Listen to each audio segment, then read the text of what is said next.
AP deputy CM Janasena అధినేత పవన్ కళ్యాణ్ సనాతన ధర్మ పరిరక్షణ పర్యటనకు ముహూర్తం ఖరారైంది. ఈ నెల 12 నుంచి కేరళ, తమిళనాడులో పవన్ పర్యటించనున్నారు. 4 రోజుల పాటు వివిధ దేవాలయాలను ఆయన సందర్శిస్తారు. మొదటగా కేరళలోని అనంత పద్మనాభ స్వామిని దర్శించుకోనున్న డిప్యూటీ సీఎం అక్కడి నుంచి మధుర మీనాక్షిని దర్శనం చేసుకోనున్నారు. శ్రీ పరుశ రామస్వామి, అగస్త్య జీవ సమాధి కుంభేశ్వర దేవాలయం, స్వామిమలై, తిరుత్తని సుబ్రహ్మణ్యేశ్వర స్వామి ఆలయాలను దర్శించుకునే అవకాశం ఉందని జనసేన వర్గాలు చెబుతున్నాయి.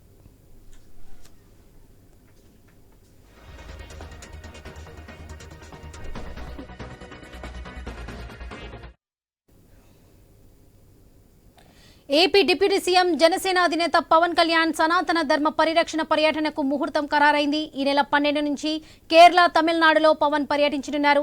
ఇక ఇదే విషయానికి సంబంధించి మరిన్ని అప్డేట్స్ మా ప్రతినిధి హరీష్ అందిస్తారు. హరీష్, చెప్పండి.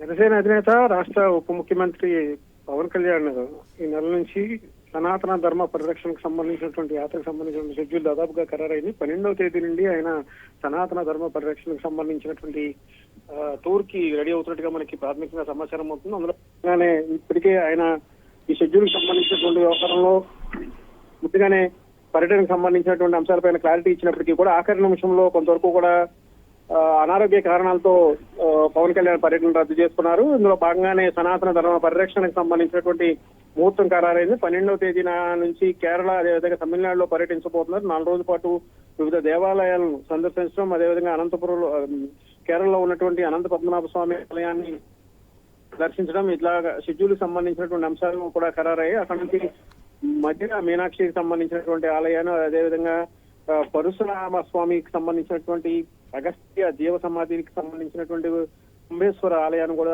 పవన్ కళ్యాణ్ సందర్శించబోతున్నారు. అదేవిధంగా తిరుమలై సుబ్రహ్మణ్యేశ్వర స్వామి ఆలయాన్ని కూడా పవన్ కళ్యాణ్ సందర్శించేటువంటి అవకాశం కనిపిస్తుంది. పవన్ పర్యటన తమిళనాడులో ఎక్కువగా జరిగేటువంటి అవకాశం కనిపిస్తుంది. ఇటీవల కాలంలో ఉదయనిధి స్టాలిన్ సనాతన ధర్మంపై చేసినటువంటి వ్యాఖ్యలు కావచ్చు, ఇతరత్ర ఉన్నటువంటి వ్యాఖ్యలు కూడా పవన్ ఖండించారు. ఈ విషయంలో తమిళనాడులో కూడా రాజకీయంగా హాట్ టాపిక్ అయినటువంటి సిచ్యువేషన్ మనం చూసాం. ఇప్పుడు పవన్ కళ్యాణ్ తమిళనాడు, అదేవిధంగా కేరళ రాష్ట్రాల మీదుగా జరిగేటువంటి సనాతన ధర్మ పరిరక్షణ యాత్రకు సంబంధించినటువంటి అంశాలపైన కూడా ఆసక్తికరంగా మారినటువంటి సిచ్యువేషన్ కనిపిస్తుంది. పవన్ పర్యటనకు సంబంధించి ఇప్పటికే అధికారికంగా షెడ్యూల్ ఖరారు కావాల్సినటువంటి సిచ్యువేషన్ కనిపిస్తుంది. తమిళనాడులో బీజేపీ చీఫ్ అన్నామలై, ఇతర నాయకత్వాన్ని కూడా బీజేపీ నేతలు, పెద్దలను కూడా పవన్ కళ్యాణ్ కలిసేటువంటి అవకాశం కూడా కనిపిస్తుంది. మొత్తం మీద ఇటీవల కాలంలో ఆఖరి నిమిషంలో రద్దయినటువంటి పవన్ కళ్యాణ్ సనాతన ధర్మ టూరు 12వ తేదీ నుండి స్టార్ట్ అయ్యేటువంటి అవకాశం కనిపిస్తుంది. దీనిపైన పార్టీకి సంబంధించినటువంటి నాయకత్వం అధికారికంగా ప్రకటన చేయాల్సినటువంటి అవకాశం అయితే ఉంది. వరలక్ష్మి.